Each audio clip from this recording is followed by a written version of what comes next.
Ooh, yeah. Ooh, yeah. Ow, itchy. Yeah. How's it going? Oh, I'm excited. Anyone else playing with DS software today? I mean, we are. We're gonna. Welcome to I didn't add that into the title. I should have. 5-Star College. 5-Star College? Yeah. Why is it a college? I don't know. I mean, if anything, trade school. High school. Yeah. Hi. How's everybody doing? What's up? What's What's going on, guys? What's up, Thunder Storm and SoCal? Hey, dude, it's pouring here. If you hear like the random, we got it happening. So, it's cats and dogs.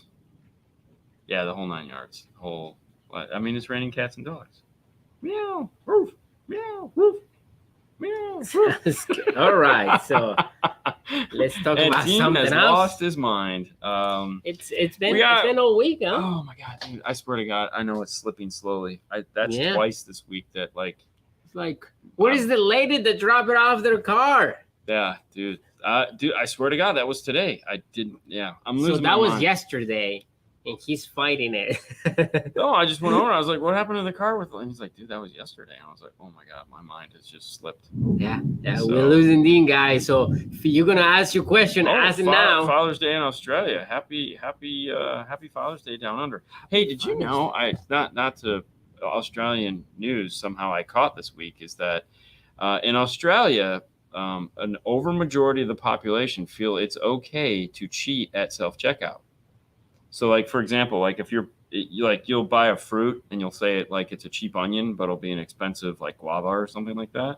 Or you'll get so they'll lie. So they'll steal at the auto checkout lane. That's like. But that's okay.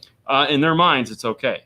Like because they did a study on it. To them, it's perfectly cool. I mean, it's probably the same here. I don't know. I'm just gonna say it's the same thing everywhere, because I can understand animal side. Yeah, I know, but it's okay. I don't think it's only over there. I think it's everywhere. Replace my crappy old laptop with a mini PC. Can finally watch you in over 480p. Damn. Talking about laptop is like I'm gonna go to the store and grab a laptop, a MacBook, and I thought that was an HP. I didn't know that. This is an HP. It's a holy pile of crap. Hey, today we're going to look at some software from Alpine. So just give you a preview right here.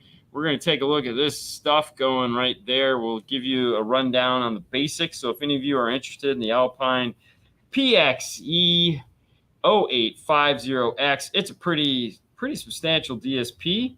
It is 12 channels. 12 channels. It has 6 high-level inputs. It has 6 low-level inputs. It has a Toshlink. It has Bluetooth. It is pretty awesome. And we're going to walk you through the basics of setting it up along with some of the advanced features, just so that you guys have an idea of what the heck this thing does. Yeah. If you're interested in picking yourself up one of these. One of the things to note right away is that it's 6 discrete inputs on both high level and low level. And that's important because sometimes in a DSP, they're paired, meaning left and right are that's just it. In this case, it's 6. And why that's useful for us is in the applications that we need them, where if we have, let's say, left, right, front, rear, sub, center, that's 6 inputs. And if 2 inputs have to be sub, then we're screwed. So we're gonna hop over to that real quick. So let's all pay attention. And yeah, there you go. We'll do that. Let's take a look. All right. So this is the basic software. And looking at the quadrants over here, you have your 12 channels of active sound. There is going to be represented each channel by the 31 bands of equalization here. It is a parametric or graphic, which is important because in the current configuration, it's set up as parametric, which means I can pick any frequency I want. I'm not stuck to this 25 hertz. I can use the up, down, left, right arrow keys to go through, as well as if I go up and down, I can change that frequency, which is what is great about a parametric. So I don't have to use all 31 bands. I can fine tune, and then I can adjust the Q. The thing I'll say about the Q is if you'll notice these little boxes, the little box is located as I'm on this, there'll be these boxes. As you see, the boxes kind of jump across the screen. It comes default as a very wide queue. You may need to, oh, hold on, let me go back to that. You may need to narrow that down some or widen it depending on what you're trying to do. But if you hold the button down, as you can see, the queue will narrow. And for those of you that don't understand the concept of queue, is when you have a graphic equalizer, when you pull up a frequency, it doesn't just come up like this, okay? It isn't just like 50 hertz or 40 hertz or 30 hertz. It's pulling up as a small triangle. And that triangle is pulling up frequencies to the left and right of it. So if you're at 50 hertz, it's pulling up 40 hertz, 30 hertz, and on the other side, it's pulling up 60 and 70 hertz. Now, it's at a triangle, so it's not pulling those up at the same intensity. It is just pulling them up along with it. So as you're moving up, it is pulling all those up with it. With adjustable Q, it's how far out am I adjusting? So do I want to adjust 70 hertz when I'm adjusting 50? I might not, but I might want to adjust all the way over to, let's say, 100 hertz and get a nice big, like if I got a big bump problem right here, if I want to bring all of that down, I can do that with parametrics. That's what adjustable Q means, kind of in a nutshell. Going back to the software. All right, I was going to say don't do that because then I can't see the stuff. So there's your parametric Q. Down here over in the corner is time correction. TCR is time correction. Here is your phase adjustment. It's just in and out of phase. Individual channel level control. And then your high pass, low pass crossovers for band pass. And then over here, this ghosted thing, which will come on in a second, is what every speaker is doing. And this actually has functionality now that it didn't have in the past. But what is missing from here is there used to be a button to get into your input settings. When setting up a DSP, let me turn this on. When setting up a DSP, one of the most important things to set up right off the get-go is input output, meaning signal coming in, signal going out. If you don't set that up first, you're pretty much screwed because you'll turn it on and nothing is going to do what you want. So come over to options, and the first thing that pops down is input mix settings, along with firmware and advanced. Advanced launches one setting, which is noise threshold. So you can actually turn down the noise floor in this. That's why it says advanced. That may or may not be something useful for you. All right, so, okay, over here on the left side, you'll see it has your high-level inputs, your 6 low-level inputs they call aux. So for some reason in a lot of these Chinese software, and that's not a bad thing, it's just a descriptive term, and that it is a Chinese software, they refer to as line level as aux. In our world, we look at line level as, or we look at aux as like a headphone jack style thing. So keep that in mind. Most manufacturers that use this particular software, aux means line level. Well, and I mean, I just want to point that out. And between the aux3 and X4, you have 2 RCAs, a really tiny RCAs these little there. things, yeah. So, yeah.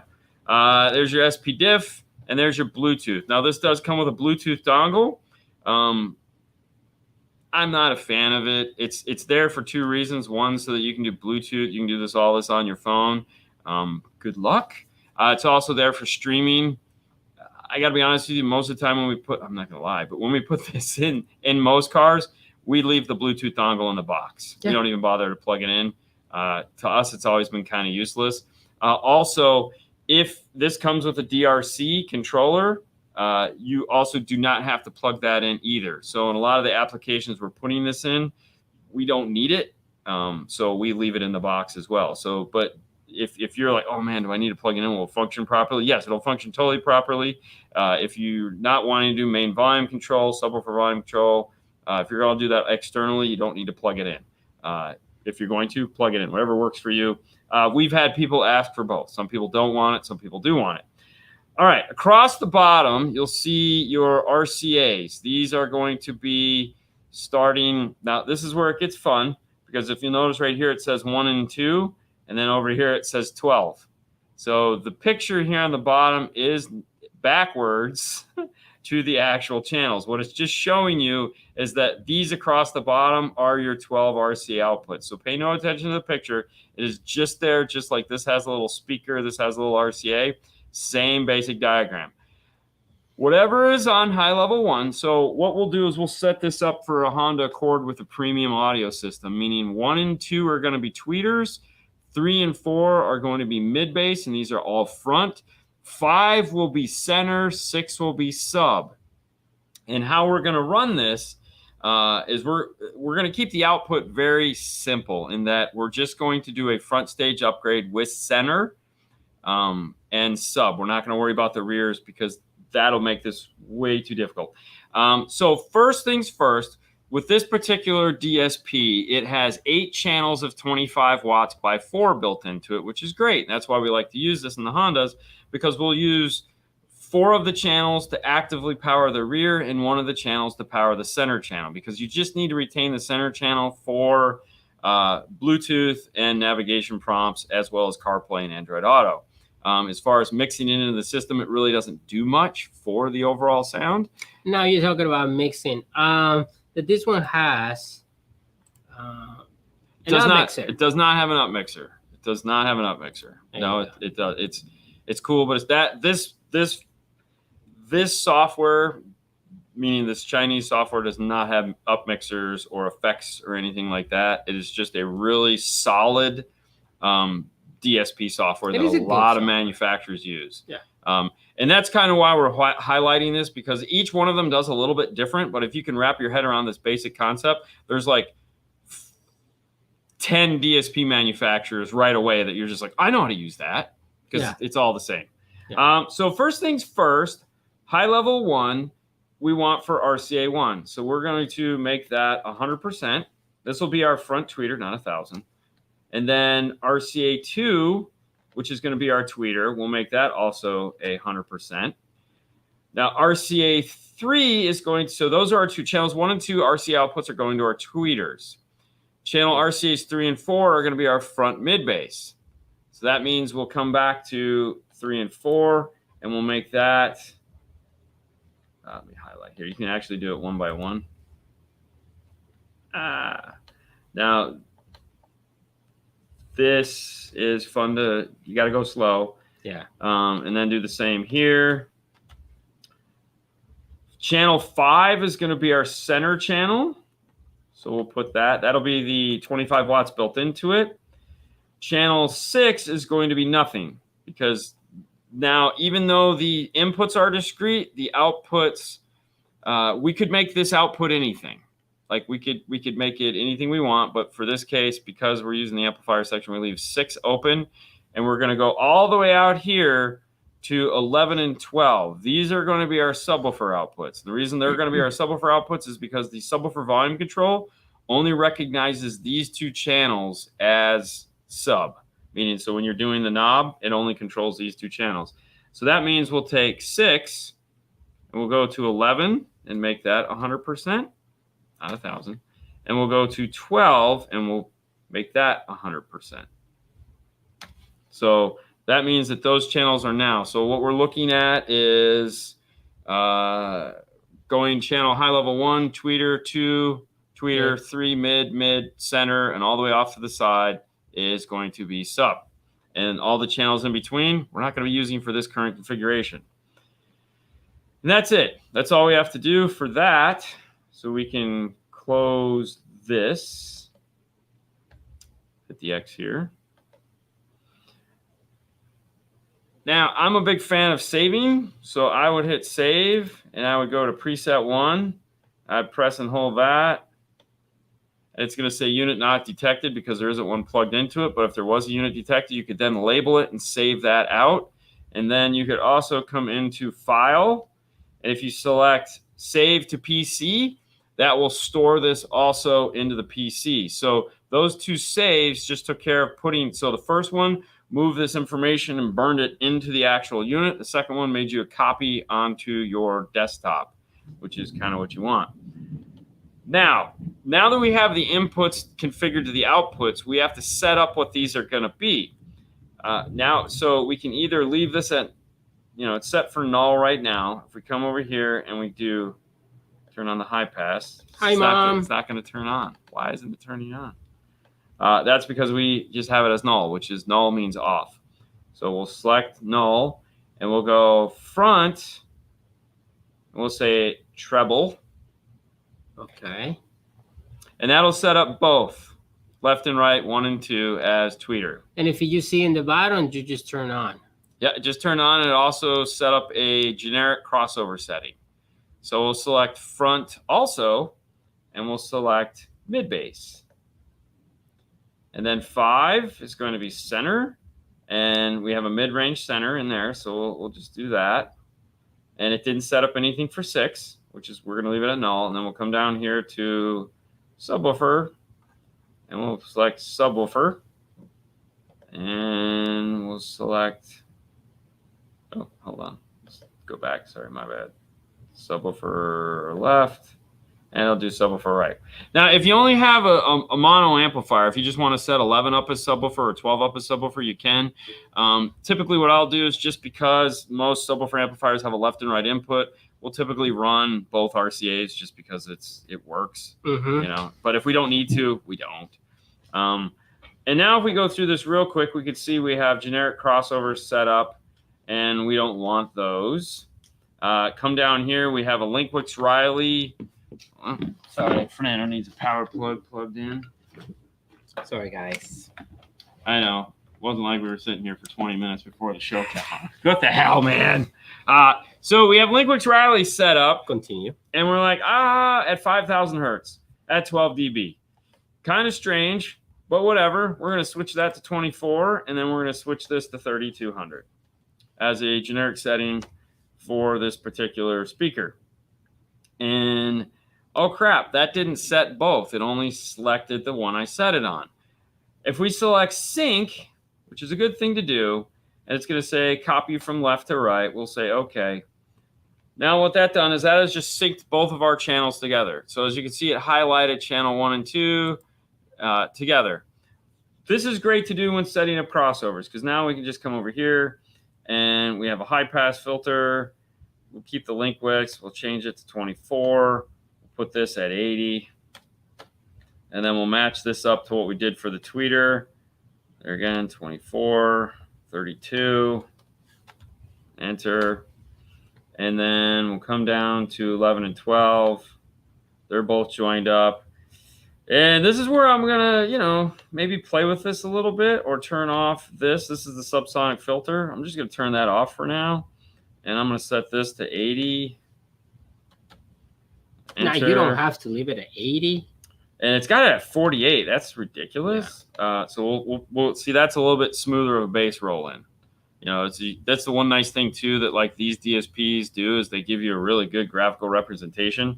And this is something you can play with. So let's say, like, as you can see, like a Vessel 24 dB actually changed that slope. This might give you a little bit more better mid-range blend. So that's something you can kind of play with and see how it reacts with your mid bass and have a lot of fun.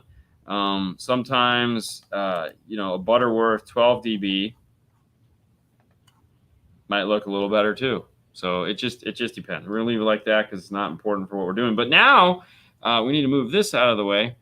As you can see, there's speakers highlighted over here in this corner. What's up, Bobby? Which is really kind of cool. But before we get to that, we need to set up time alignment. And if you click on these numbers, they don't do anything. You grab your little dial here and you move this up and down. All right. So most of the time, Alpine uses what's called a subtractive DSP. All right. So you can either use a milliseconds calculator and find out what your exact milliseconds are, or you can do what's a subtractive DSP, which is where you take the numbers, you figure out what all your numbers are, you take the biggest number, let's say 71, and you subtract 71 from, let's say, 36. And that difference is what goes in that spot where that 36 would be. All right. So you wouldn't put 36, this, and 71. You want to have a 0 point, which would be the farthest speaker in the front. Don't use the rear. It gets really weird back there if you use a rear speaker as the farthest speaker. And then put those numbers in. We're just going to add in some fake numbers right now just to make this simple. So We'll say 32. All right, let's not. All right, let's pay attention to what speaker we're using, Dean. We'll turn off sync because we don't need it anymore. We'll pick speaker 1. Perfect. We'll say this is, we'll say 23. We'll pick speaker 2. Oh, didn't want to do that yet. Oh, see, I previewed. We'll go to speaker 2. And that was 23, so we'll say this is 34. We'll go to 3 here. We'll say this is maybe 8. And then 4 is going to be 0. And then the sub, maybe, I'll say that's 7 also. And then we'll make sure these two clone each other. Oh, it's a small car. Well, no, if it's not a small car, it's just a matter of how far, how much, what's the difference between this and the subwoofer. So it might be close. Who knows? Now, the next thing that is important is right here where you look at phase, or in this case, it's really polarity. I know they call it phase, but you can flip the phase, but you're really flipping it for the polarity's sake in that, you can use it in 2 ways. So polarity is done because you wire the speakers up wrong. Phase is done because of time. So if you're wanting to flip the speakers because of time and arrival, then you can use it that way. If you want to use it because you wire the speakers up backwards, then you would use it that way. So once you've checked that and you've set that up, it's because it's either on or off. It's not like you can pick 90 degrees or something like that. Then you have volume, meaning how loud do you want this speaker to play. This is good. Leave this at 0 to start, but this will give you the ability to adjust. Let's say this tweeter is louder than this tweeter, or you need to do a little balancing, or you need to do a little boosting on your volume. This is the place where you're going to do that. Master volume is also located here at the top. You'll notice it's set to 27. This you can control here in the software. If you're not putting the DRC in, you need to make sure you set this before you're done, but I suggest leaving it at 27 when setting all this up. That way, in the end, you can go back in and change the volume if needed. You can get more volume out of the system, and it's like substantial. So at this point, we have this set up. This is now where we're going to start playing with the EQ portion of it. And that is, we're going to come over here, and just like we said at the beginning, we're going to pick the frequency, and we can use the arrows left and right to move through the system, and then we can use the arrows up and down to adjust the band. So this is 10,000 hertz, but really we want to go over here to 315 because that frequency sucks, and we'll bring it down. Now, when you're adjusting your tweeter, and you're looking at like these frequencies that are way down here in the roll-off, sometimes they're in the tweeter bands, and you need to remove them. So if you want to see how much they're affecting that, like going into there, if you move the crossover point down lower, so if we took this crossover point and we brought it down into like the 2000 hertz range, and we saw a spike there at 315, well, we want to bring that down and then put the crossover back. It makes sense when you hear it. You're like, oh yeah, because you don't want that. Anyways, you get what I'm saying. Now, that's the basic setup. This gets us rocking and rolling. This gets us in the car, gets us listening to some stuff and having a good time. But let's say your center image isn't doing what you want it to do. In most applications, you got to go in, and especially on an active system, you have to adjust each one individually, and that's really can get to be a pain. If you click on the car now, it pulls up this page. This is super cool. Okay, this page is awesome. First thing it'll do is you can use this to mute that speaker. So otherwise you have to go over here and press the mute button here. So this is mute for this. So that'll mute that. And it's like, oh, bummer. But if you're in this page, this becomes very important because now you can dial in your time alignment. Because remember, plus or minus 3 inches really isn't, that happens and it can really affect, but you can miss that with the tape measure. Plus, let's say your ears are more forward than your microphone was or the position that you picked. Now, the first thing you want to do is pick how you're going to be measuring this. So we used inches, so we need to make sure we switch this to inches. And then we'll pick front. And we'll turn this back on, and we'll turn this back on. And since these two speakers are highlighted, if I come over here and I grab this mid bass and I change this to 9, enter, you'll see it move the top to 25. So it just adjusted both of those speakers at the same time. This was extremely helpful Wednesday when we were tuning the particular Honda Accord. Fernando was sitting in the driver's seat. My ears don't work as well as his ears. I thought it was in the center. He's like, it's not even close. And so I was able to sit in the passenger seat and move both speakers over at the same time. Just there again, matter of 3 inches, just because he measured wrong. He totally sucked at measuring. Anyway, and there again, it was real simple to do. And I could do before and after, super simple. I can do the same thing for rear speakers. I can do the same thing for subwoofers. So there again, because we have multiple subwoofer outputs, if we want to move both of those at the same time, I can also come over here and I could move the passenger side or decrease the passenger side. I don't know how that says 34. There again, I can mute one speaker and do all of that. And if I come down here, I can look at the volume. So if I wanted to reduce the volume of said speaker, I think I can do that here too. Yep. So if I wanted to make this -3, enter, I can turn down that. So I can do a lot of these mixing things that I need to do to align the car right down here in the bottom of this one page, which is super cool. I can also, there again, change that phase/polarity depending on how I'm using it. In this case, this would totally be used as phase. Change it again, please. There. Oh. Why? No, I was thinking they changed something in the top. No, it just changes it red to the bottom. Okay. So like when you're on the main page, if you switch it, it automatically goes red to let you know that you're in that category. Switching polarity. Yeah. And then, of course, when you're done, go back up to the top corner here and select save. Go back into and set save, and you're all set. Ready to rock. Okay, so that's basically called group delay. Now, if you're looking for a more advanced DSP processor that might have that, Helix also does that. Yes. And so do a lot of the others. But for this case, I wanted to show you this in this Alpine DSP software. It is really cool. All right. So there you go. That's a little bit of DSP talk. So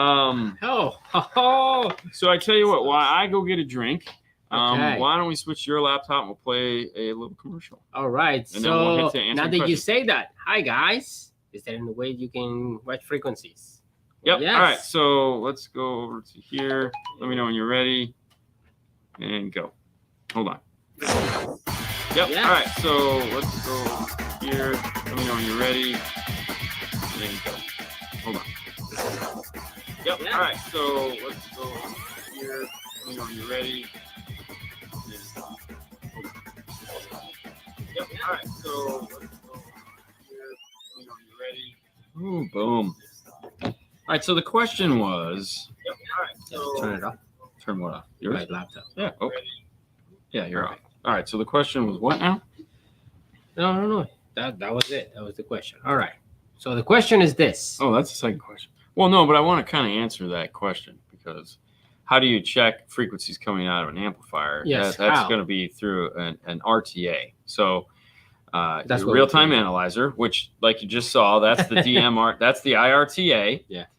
Some DSP software will have that built in. So, like if you get audio control has the software built in, or you can see signals. I believe Helix has it built in. But you need to have RTA features built in. The IRTA2, which we just played the ad for, allows you to plug RCAs or speaker level into it, play tones, pink noise, or whatnot, and see the sound that is coming out of that particular. So what you're looking at there is sound coming from an amplifier. In this particular is a mid-range, and that's why we have no sub-bass there. So that's all mid-range frequency coming out of that. But that's how you need an RTA to do it. So you have two types of RTAs. You have acoustical, which you use a microphone for, and you have electrical. The IRTA2 is an electrical one, and that is, of course, the more expensive, harder to use. Two channel. It's 2-channel, yes, for sure. Hey guys, have you ever heard of the small? Oh, could you grab that amp? Of course. Have you ever heard of this brand called Audio Control? I know you're probably saying, no, I've never seen it before. I don't know what it is. I've never seen that before. We just so happen to have this guy right here. this is a new amplifier that's getting ready to come out. This is the new 6-channel. This is the ACX 606. So this is an IP6 rated 6-channel amplifier. All right. It's much smaller than the LC for sure. But this one can go splashy splash.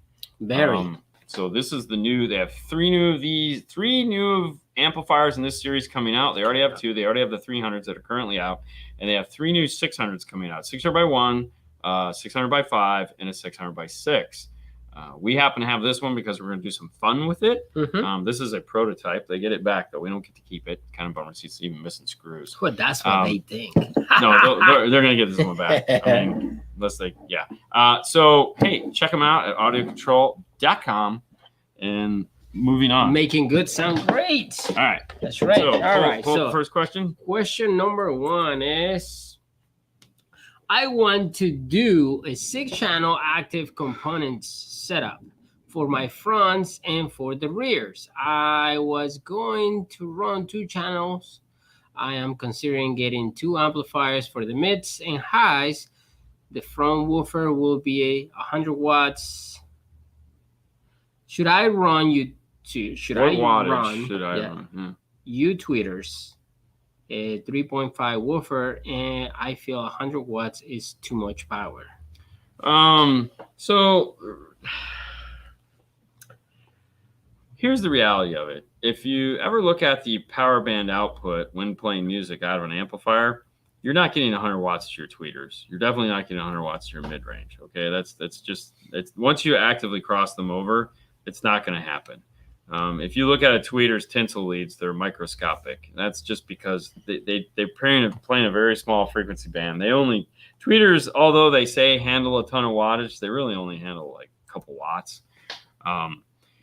So you really have nothing to worry about there. If the amplifier is set up properly, if the tweeter has a power rating of 100 watts, you can use that, and it'll all work out in the end, as it were, just because of the way music works. But if you have efficient tweeters and you have an efficient mid-range, like a 50 watt by 4 amplifier for a 3.5 and a tweeter is plenty. What I like or recommend is a 2-to-1 ratio, meaning whatever my tweeters are at, I want to have double that on the mid bass because it's a bigger driver. It's going to take more power to get up and dance. So if you have, let's say, 100 watts going to your mid bass, 50 watts to your mid range and tweeter, it's plenty of power to get the job done. So hope that answers that question. Would I need 2 batteries for running a 5-channel amplifier, 360 watts? Sounds an like 800 watt amplifier in a 2014 Chevy Silverado, pushing 210s RT, the comp RTs, and I said a set of components and the front coaxials and the back door. So basically, a standard system with 2 5-channel amplifiers. The one nice thing about modern amplifiers is they're way more efficient than that 2014 Chevy pickup truck is. But the one cool thing about a 2014 Chevy pickup is that they had a dual battery option available for that truck. Yeah, dude, if it has the dual battery option where it's either one in the front corner by the passenger side and one in the front corner on the driver's side, wherever, there was a 2 battery option. You might as well. I mean, you might as well do it. So what happened if it doesn't have the option? You still running. I don't know of any option in that vehicle that hasn't had the ability to add 2 batteries underneath the hood. Like a GM was always just a giveaway. It was like, we can always put 2 batteries underneath the hood of a GM. It was the coolest thing ever. So, I mean, if you have that option, I would totally do it. Do you really need it? All depends on how you're going to play it. Okay. So remember, if you're a balls to the wall all day long kind of guy, you're just going to be beating this thing down, smacking like a redheaded stepchild, then yeah, put a battery in there. It's not going to hurt anything. You'll never have enough power, period. End of story. There you go. But if you're going to put 2 batteries in it, make sure you put some form of an isolator between them. Isolators now are just basically big glorified relays. It'll do the job. There you go. You were looking at this like this afternoon. I was? Yes. Is there a way you guys can start live streaming in higher res than 720 watching on a big TV? So funny you should ask. So StreamYard, which is this maxes out at 720 at the current plan we're on. if you're watching on YouTube, YouTube will allow us to stream up to 1080. The cameras we have for all 1080 or 4K. So it's just a limitation of StreamYard. We are going to double the amount of money we're paying on it. Yay. Why not? And we can get up to 1080 output. So we were actually talking about that today. So it's probably something that we'll be doing here in the next week or so. It's just more of a matter of me thinking and remembering to do it. Yep. Because like I just love spending money on stuff like that. All right. Hey guys, I have a Kenwood 1057 XR and a 2020 F150 with the Audison F8.9.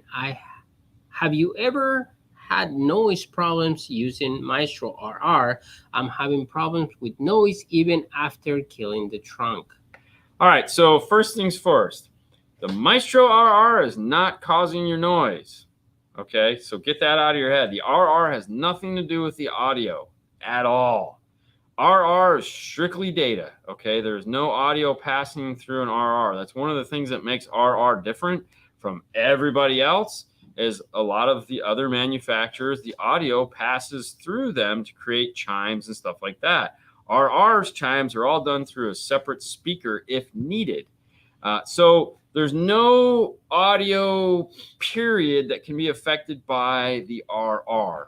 It's not your problem. So if you are having noise, you have to look to something else, either A, the radio, or B, the 8.9. Now it's a 2020.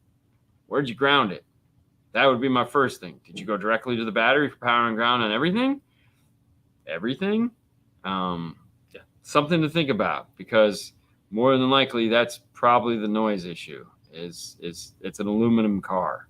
But I don't know. There again, I don't know the situation. All I can tell you is that you need to look somewhere other than the RR. A couple things you can do, obviously. You can bypass the radio and just plug RCAs into the amplifier, into a phone, and see if the noise is there. You can plug a secondary amplifier on a bench from the radio outside of the loop and see if you're getting noise that way.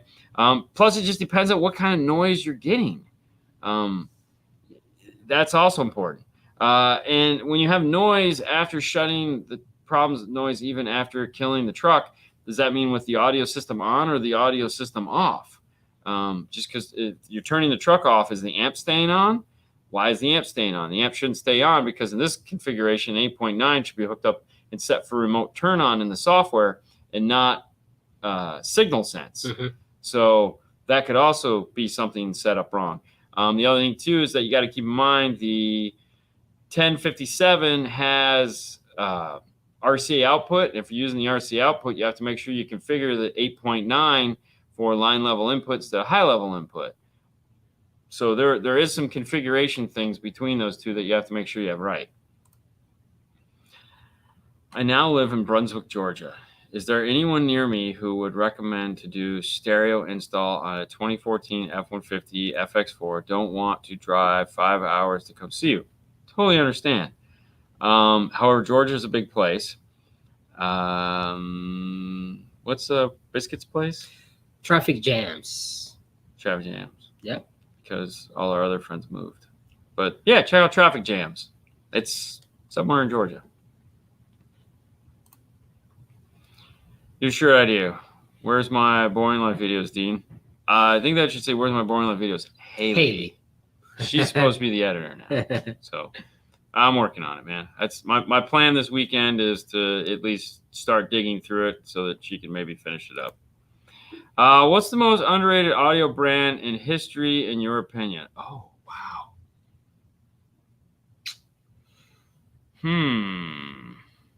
Underrated. Man. Sherwood comes to mind. I'm joking. I don't know. I don't know. Underrated. I mean, I feel there's a lot of companies out there that just don't get their dues, but I don't know, man. I mean, I feel like if you put the work in, then you got what you deserved. You know what I mean? Like if you're the Rockfords, the Ryans, the PPIs back in the day, you totally got what you deserved, man. If you invested the money in marketing yourself, then you got what you wanted. If you didn't, you didn't. I mean, in history. I know. That's one of the things. I probably wouldn't know because they didn't do the work to get me to notice them. No. No. I mean, I'm gonna say Audioban. Audioban? Yeah. Everybody knew Audioban. Exactly. Man. That's I don't know. No, just kidding. Auto Suprema is a great example of efficiency. I agree. Yeah. Like totally. Like there should be no problems in that F-150 with that amplifier. I think there's probably something set up wrong.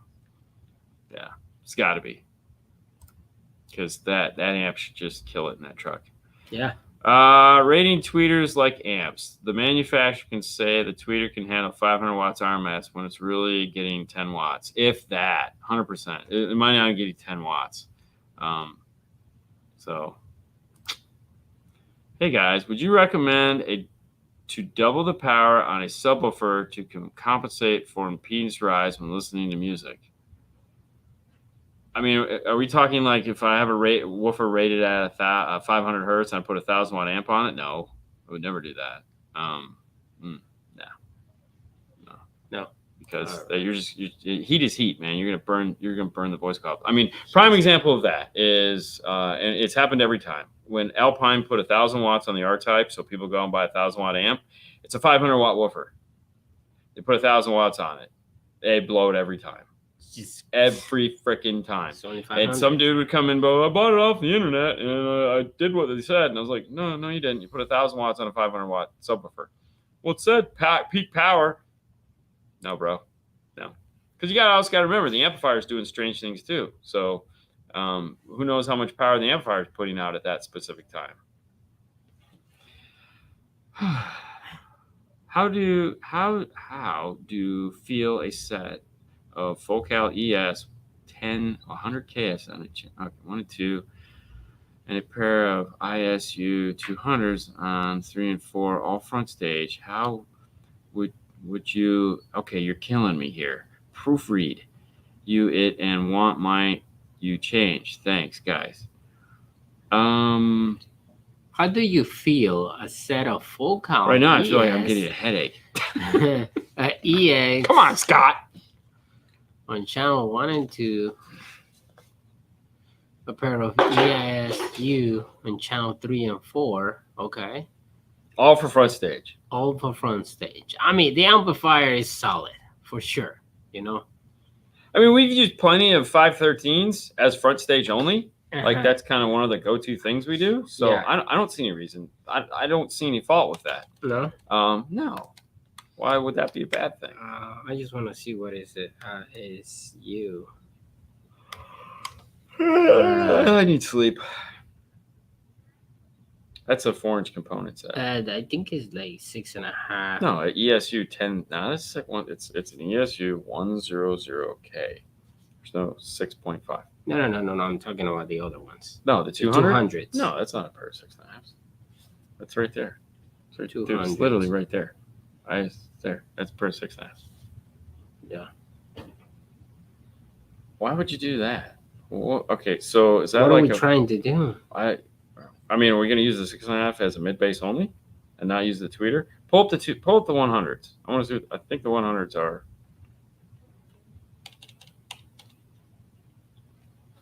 Okay.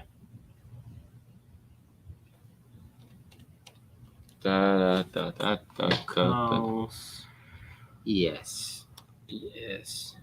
All right, you keep looking at it. Hi, guys. Other than Morel, what are the best sounding speakers you've heard? I mean, I wouldn't say Morel are like the only best. I mean, that's kind of. I mean, yeah. Don't get me wrong. Morel is a fan favorite of mine, but yeah, it's a 4-inch tweeter. That's the K2. Yeah. Well, I think it was ES. It wasn't ES. Go right there. Yeah, it was ES. KS. ES. Yeah. So then why would I run an ESU 200 on channel? All right, so this is going to be your front, and the rears are going to be the other says all front stage. Okay, that's confusing me. I don't think I have. I think the Nano in 4K one of these days. Yeah, that would be good. You can see all my nose hairs. Anyways, I honestly, Scott, I don't know. It seems like that's not what you were trying to type. But if we were going to do a K2 with that speaker up in a front stage, that's going to sound really weird. Not going to lie, that's going to sound really weird. So, all right. So this particular question, Morel, What are some of the best other than we've heard? There's a ton of speakers other than that we've heard. And also that we use here. One of them, Gladen. Gladen makes an awesome aerospace speaker that sounds incredible. Along with that, obviously, we just talked about Focal K2s. One of Fernando's personal favorites, one of our funnest to sell. Funnest? Yeah, sure, we'll go with that word. So there's a ton of awesome speakers out there. I think the ones that you have right now in the pictures are the zeros. They might be. 165.3 or 165.2. Yeah. Yeah. Very nice. All right. So Scott says, yes, the 100Ks are 4-inch separates and the 200s are 8s. So you looked at the wrong thing. In that case, yes, you're fine. So if the 200 is an 8-inch, as long as yes. So you put an 8-inch, yeah, a 4-inch in the tweeter. Yeah, so 1 and 2 will do the 4-inch in the tweeter. Really? I mean, yeah, you could do that. So think of it like this: when you're looking at like most of the factory cars, okay, so the mid-range and tweeter are always on the same channel. Okay, you know what I'm talking about? You paid attention? So like every German car in the world, the 4 and the tweet are always on the same channel. So if you don't have to look it up anymore. No, I mean, if it's just that 8-inch though, that's kind of a weak 8-inch. But that's it. I know. I would look at the Illusion 8-inch personally. Well, the point is like he's looking at. I understand. I'm just saying. You could do the 4 tweet in an 8-inch, but I would look at the Illusion 8-inch to go in there instead of that 8-inch. So that's the ISU 200. Look at the Illusion 8-inch is a better pair up to those K2s that you're looking at. That'll give you a much better sound. But no, you could totally do an 8-inch on 3 and 4, and then the 4 and tweet on channels 1 and 2 using the passive crossovers. So no doubt. Audio Frog. There you go. Audio Frog's another one. Yeah. And actually, back to you, Scott, you may want to look at Audio Frog instead of Focal for this, because they make all those same configs too. Super badass. So, but yes, if you're going to do an 8-inch, you have to pair it up with some kind of a mid-range. Yeah. Otherwise, you're pretty much out of luck. Yeah. Audio Frogs are nice. Morale they make a 9-inch. Yeah, but they only come in the elites. So, all right, let's ask. What are you going to be for Halloween? Me? Yeah. I'm going to be standing right there like this, talking with people. I'm not going to be here in Halloween, man. We're going to be in Vegas. What are you talking about? We're going to be having a good time. That's what we're going to be. Yeah. We're going to be having a good time. That's all we got. Yes. Yep. We're not going to be here. We're going to be in Vegas. Yeah. We'll be at SEMA. You don't even remember that. No, I hate Halloween. So really? The only thing I know about Halloween is I'm not okay. Listen, how Matthew feels like. Oh, he's totally pissed. I don't like candy corns. I like candy pumpkins. So in the world of candy corn, they make a pumpkin. Okay. Same stuff, just it's the shape of a pumpkin. And it's all the same sugary goodness. I just like those better. I don't know why when I bite them, they kind of explode in my mouth, and it's like, this is so fun. So to me, that and the peanut butter Mary Jane looking things that I get, those are the only things I like about Halloween. Okay. That's it. Other than that, don't care. I just want to see, what is this? Oh, no, I did that. Oh, okay. Yeah. When I first turn on the car, 02 Corolla, there's a bunch of whining out of all the speakers. After a few seconds, there's a pop and no more whine. DSP 408, and the amps are using remote from radio. Jesus. Well, that's not. Hey, stop ringing. First things first. What you need to look at is isolating out the problem. So start removing things would be the best way to start with this. So for example, a DSP 408. Bypass the DSP 408. See if you have the problem. If you still have the problem, eliminate an amplifier, see if you have a problem. Try different turn-ons. So you have to start removing things and changing it, but remove one thing at a time and then put it back in. But that's how you're going to do this. There's no like magic, hey, just do one thing here and it'll be spectacular and you'll be all good to go. No, I would start by removing the DSP, see if the problem goes away. If the problem doesn't go away, disconnect the radio from the equation, see if the problem goes away. Maybe put your phone with an aux or lightning or whatever, USB-C to RCA into the DSP and turn it on that way.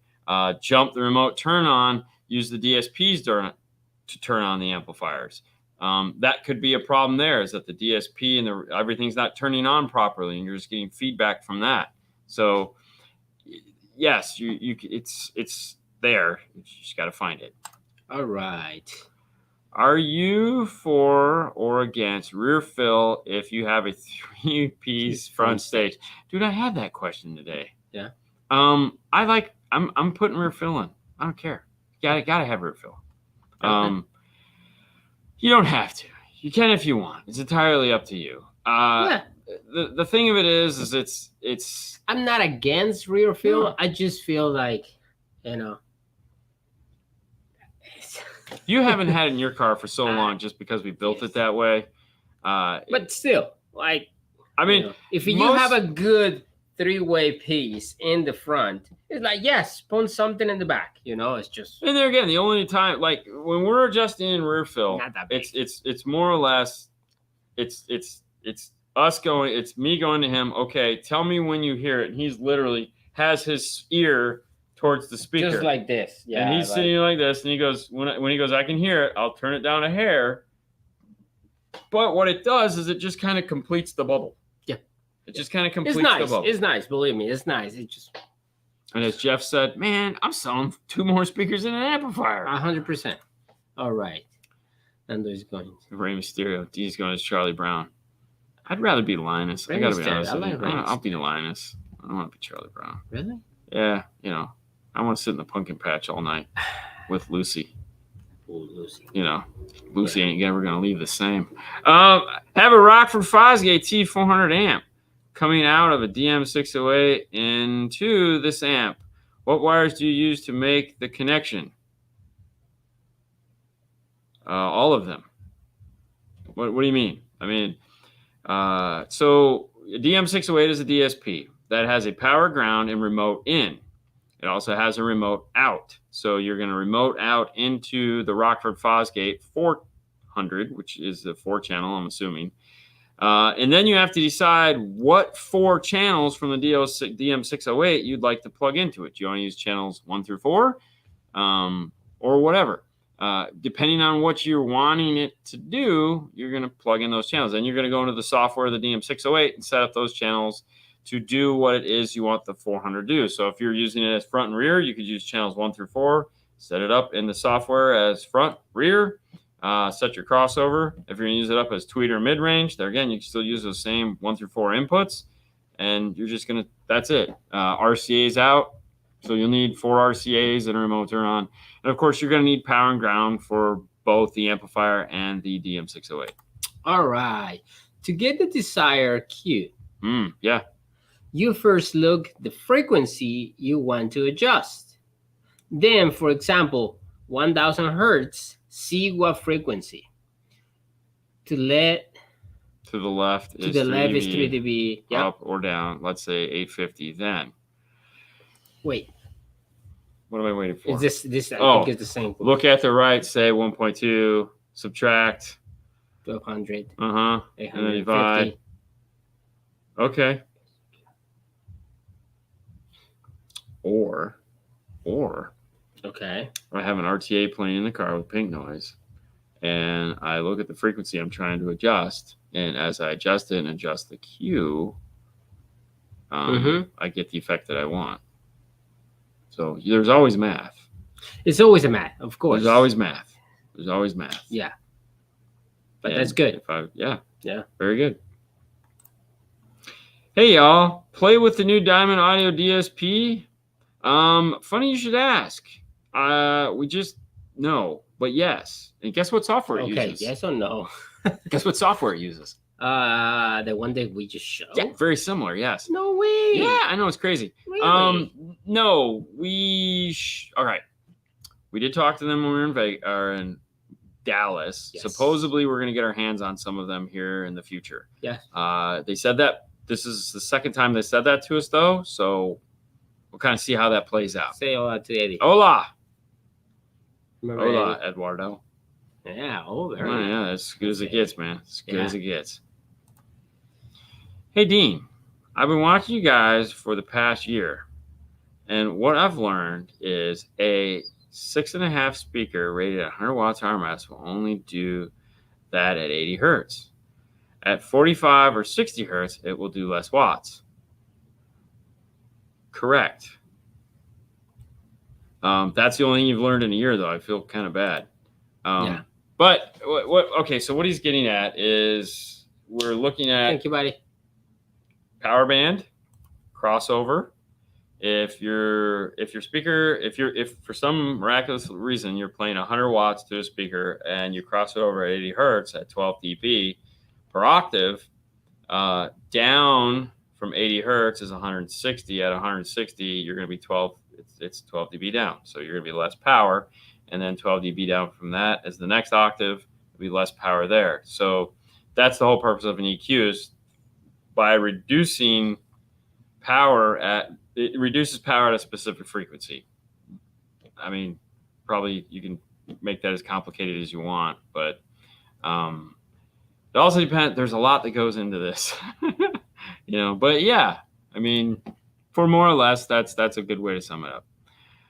What about using the same high quality speaker in the rear that you have? Yeah, we do that all the time. So a lot of people come in, they'll get KRX3s for the front, and they'll buy or KRX. Well, the three-way says a KRX3. Yeah. Okay. So they get the KRX3 three-way set for the front, and they'll get the KRX coaxial for the rear. Yeah. So most manufacturers, when they make a high-end set of components, they'll also make a high-end coaxial. For example, grab those two over there. Okay. Shut this off. Oh, I was gonna say, dude, it's literally plugged in, man. Let's break them. So this is a Morel. But you can see it. Right? This is a Morel hybrid 4-inch component, and that is a Morel Integra hybrid 4-inch component. So these speakers are made to play exactly that. So this would be your component that goes up front, and that would be your coaxial that goes in the rear. Same tweeter, same basic mid-range. They're a little different, obviously, because of the way they've designed the two, but they're both the same as far as they're both hybrids. Yeah. Just one is a coaxial and one is a component. But totally, you do that. Yes. I need an app. You made those boxes? Hell no, I bought these boxes, man. These are from my favorite company, Parts Express. These are Dayton's, baby. Yeah, no. Now, we lasered all the shiny parts, as you can see.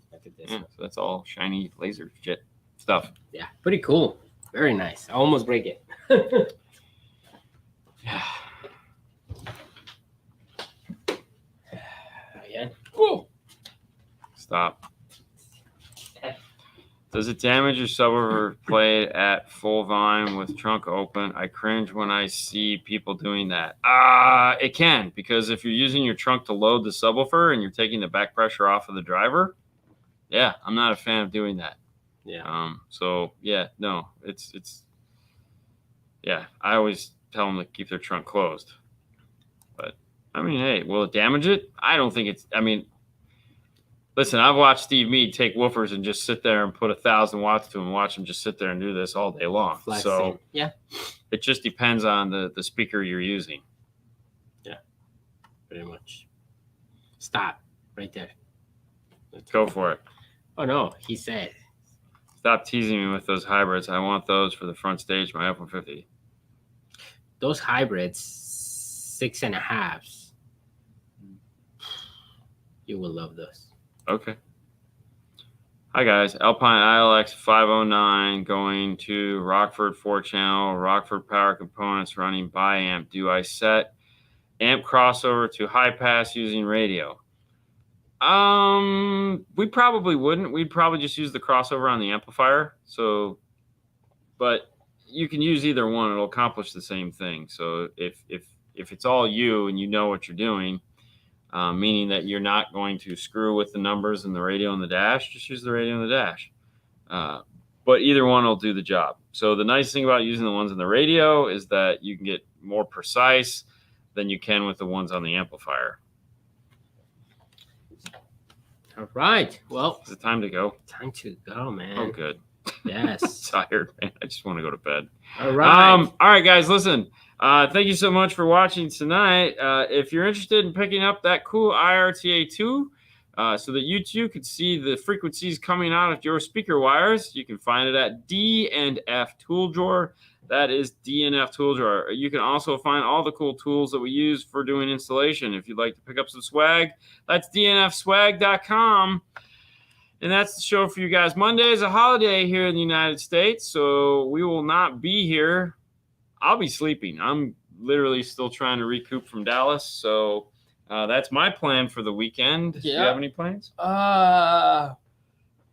No Disney, no nothing for me. Just gonna go do weekend stuff. Yeah. I hopefully get to watch some TV. So maybe the new Game of Thrones. Maybe. Yeah. I'm waiting for that. Have a couple days off, relax. Yeah, you really need to recharge. I do. I've been hallucinating apparently. So every day. I need to figure out what that's all about. Every day. It's been crazy, guys. Yeah. And so people can go say, did you hear what those guys said on there? Those guys are so crazy. Yeah. All right. Hey, listen, it's Saturday night.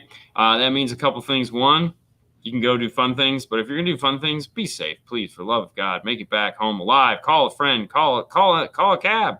Call an Uber. Call a Lyft. Make it home safe, so that you can be back here next week joining us to do all kinds of fun things. This one, definitely, because right there. 2 episodes you get a out. Yeah, I know. Ooh. You get your bucks. Yeah. All right, guys. See you guys Tuesday. No, it's not. It's like Mando light. Okay. Actually, you have to watch. If you're a Mando fan, you have to watch Boba Fett, because there's like an episode and a half of The Mandalorian buried inside of Boba Fett. Oh, wow. So, yeah, it sucked. See you guys Tuesday, guys. You guys have a wonderful weekend. We'll see you back soon. That's it.